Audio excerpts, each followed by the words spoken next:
A vacation to escape their friend's death that instead became the beginning of something far more terrifying. The film opens with a teenager named Tilly getting ready to attend the funeral of her friend Allie. Allie died in a traffic accident involving Tilly, her friend Peter, and Monica. The crash happened when the car driven by Peter suddenly lost control and hit a tree at high speed, causing Ali to die at the scene. Ali's death leaves Tilly overwhelmed with guilt because at that time, Peter was driving drunk, and Tilly was also under the influence of alcohol. Tilly even recklessly unbuckled the seatbelt Ali was wearing. As a result, Ali, who was sitting in the front passenger seat, was thrown forward, suffered severe injuries, and died instantly. The full details of the incident are known only to Tilly, Peter, and Monica, and they agree not to tell anyone to avoid legal consequences.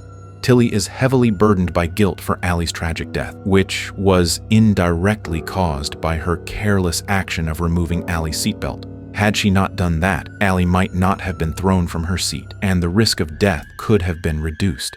The guilt drives Tilly into stress, to the point that she has to take tranquilizers to prevent panic attacks.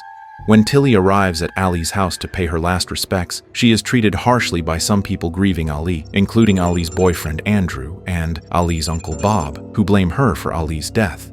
Andrew. I can't talk now. I'm not an uncle anymore. Learn how to operate a vehicle like a normal, responsible... Why are you here, Tilly? Don't you think... Ali's parents, Scott and Heather, are also disappointed in Tilly for failing to protect their daughter. Peter and Monica, who are also attending the funeral, approach Tilly afterward.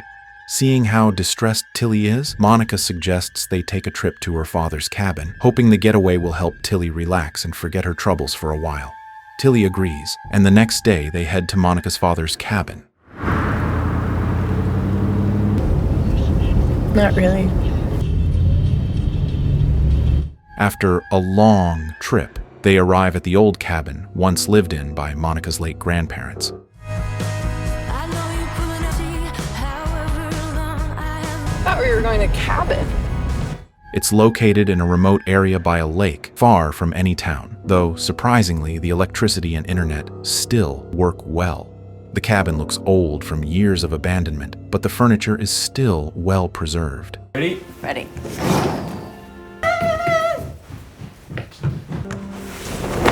They begin cleaning the dust-covered place, and afterward, Tilly organizes the food they brought. I'm surprised anything in this house works. This place even comes with its own creepy basement. Peter then notices Monica chatting with a man, and when Tilly asks, Monica reveals she's texting Andrew, then admits she invited him to join them without asking Tilly first. Tilly immediately disapproves because the last time she saw Andrew, he showed obvious hatred toward her. His presence would make her uncomfortable. Monica tells Tilly not to worry because she believes Andrew won't treat her badly, and she invited him hoping it might help him cope with Allie's death. Even so, Monica should have asked Tilly first. Angered, Tilly storms out of the cabin to calm herself. We forgot. That's totally gonna ruin the weekend. Shortly after, Peter tells them he's heading out to buy some alcohol.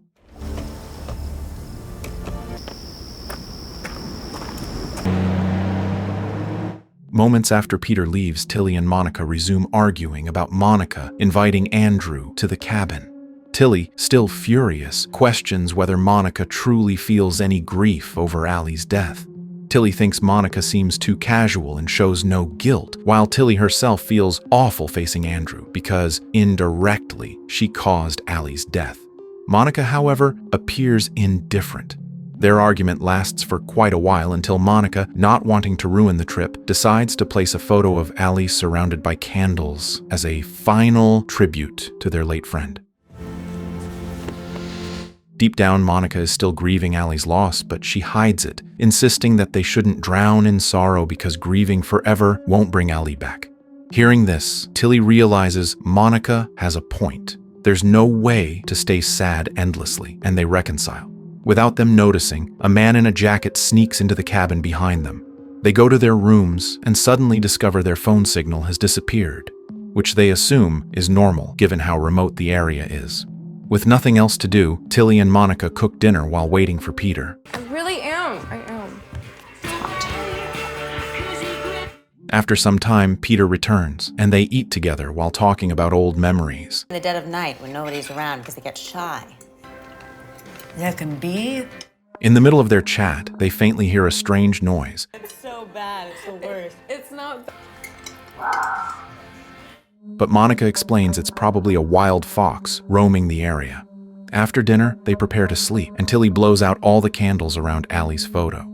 When Tilly tries to sleep, memories of the accident keep flashing in her mind, making it impossible for her to rest.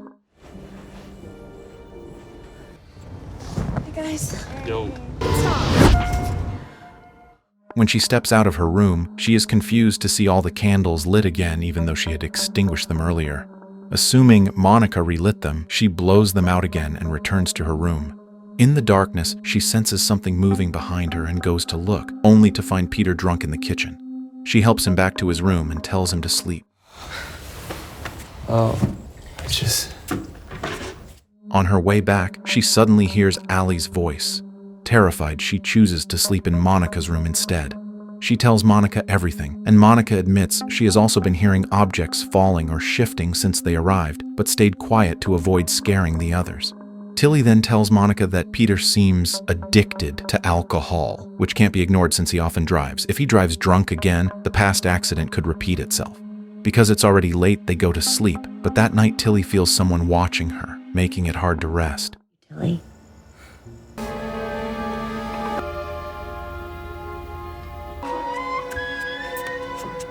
The next morning, Tilly wakes up shivering and discovers all the cabin windows have been opened. She assumes Peter did it while drunk.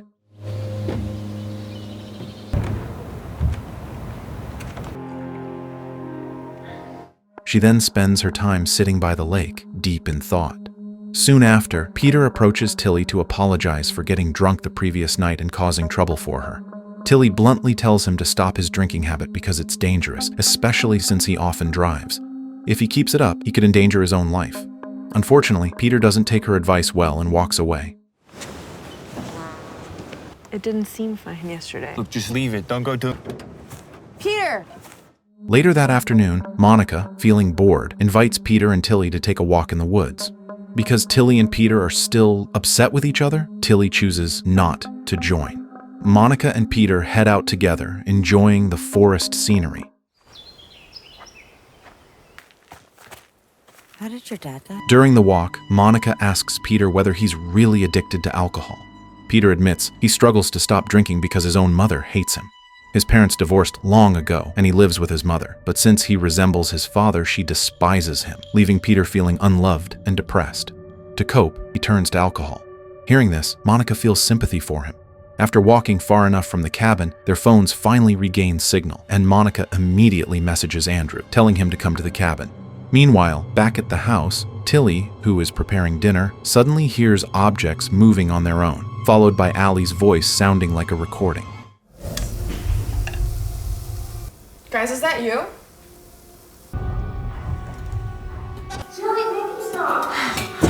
Panicked and alone, Tilly walks around the cabin and is shocked to find Ali's photo mysteriously changed.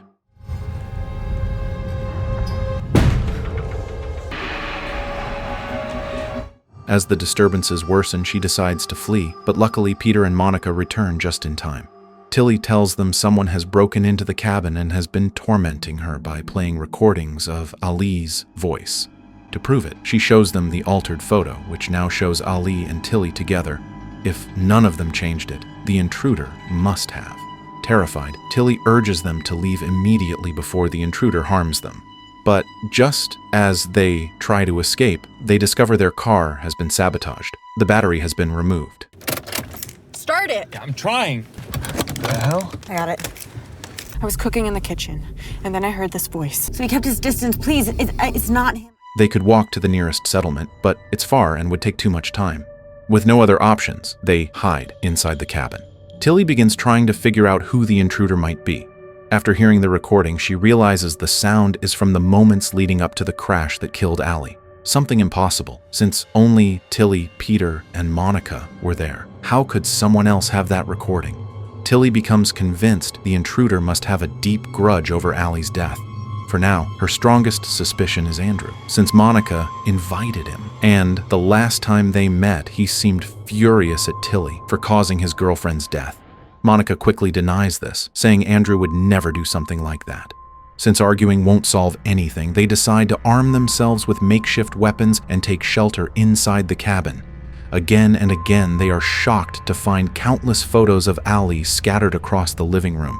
They start searching the cabin, trying to find the intruder. As they walk around, they hear a clear recording of Ali's voice from the final seconds before her death. The recording forces them to relive the tragedy and the crushing guilt of causing Ali's death.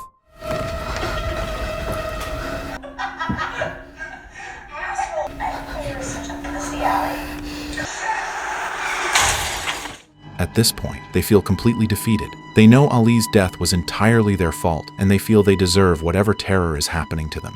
Not wanting her friends to drown in guilt, Monica tells them they must stop clinging to the past.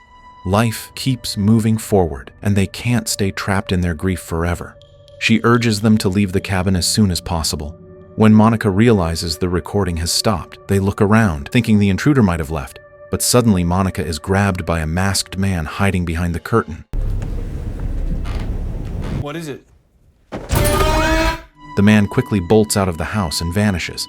They turn off all the cabin lights so the intruder will have a harder time seeing, and they wait by the door armed with a baseball bat.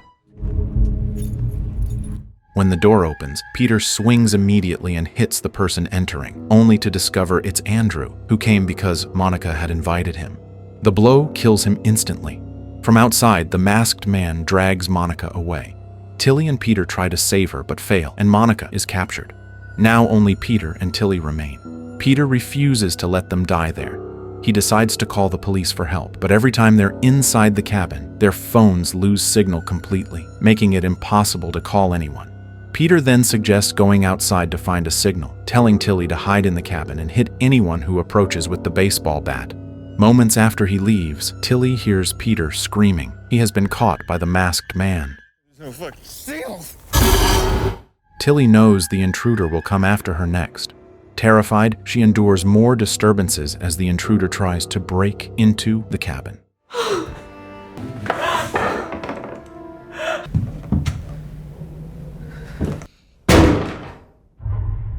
Tilly comes up with an idea. She shuts off the power to plunge the entire cabin into darkness, hoping it will make it equally hard for both of them to see. After she cuts the electricity, something strange happens. Her phone suddenly regains signal, shown by several notifications appearing at once. It turns out the masked man had set up a signal jammer in the basement. When the jammer is powered on, every phone within its range loses connection. When the electricity is turned off, the jammer shuts down, allowing Tilly's phone to reconnect. Hearing the notifications, Tilly immediately calls the police and reports that she's being terrorized by a masked man. The officer tells her to hide, but it's too late. The intruder enters the cabin and brutally attacks her, overpowering her with ease. 911, what's your emergency? Help! That's on the way. Do you have anywhere you can hide? There's someone trying to kill me. He's breaking down the door. Do you have something?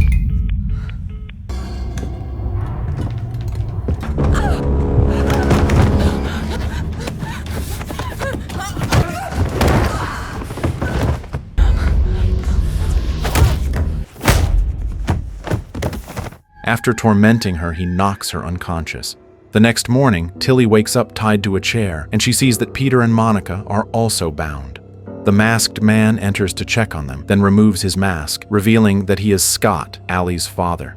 Scott explains that before the crash that killed her, Ali had tried calling him to ask for a ride after realizing her friends were drunk, including Peter, who was driving.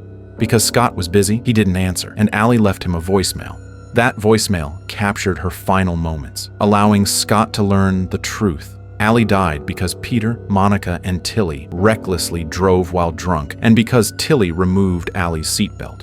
Devastated by his daughter's death, Scott became consumed by revenge and planned to kill all three of them. After explaining everything, Scott kills Peter by covering his head with plastic and pouring alcohol inside, suffocating him.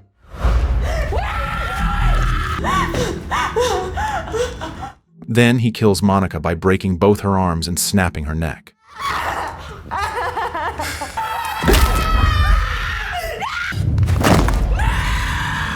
With her two friends dead, Tilly is next. She prepares herself for death, but unexpectedly Scott unties her and sets her free.